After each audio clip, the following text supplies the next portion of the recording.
भगवती महामाया তুমি ত্রিগুণাত্মিকা তুমি রজগুণে ব্রহ্মার গৃহিণী বারদেবী সপ্তগুণে বিষ্ণুর পত্নী লক্ষ্মী তমোগুণে শিবের বনিতা পার্বতী আবার ত্রিগুণাতীত তুরিয়াবস্থায় তুমি অনির্বচনীয়া অপার মহিমময়ী পরব্রহ্ম মহিষী দেবী ঋষি কাত্তায়নের কন্যা কাত্তায়নী তিনি কন্যা কুমারী আখ্যাতা দুর্গী তিনি আদিশক্তি আগম প্রসিদ্ধ মূর্তিধরী দুর্গা তিনি দাক্ষায়ণী সতী দেবী দুর্গা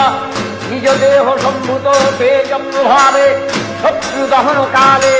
অগ্নিবর্ণা অগ্নিলোচনা এই পুষা লগ্নে হে মহাদেবী তোমার উদ্বোধনে পানির ভক্তিরস পূর্ণ বর্ণ কমল আলোক শত দল মেলে বিকশিত হোক।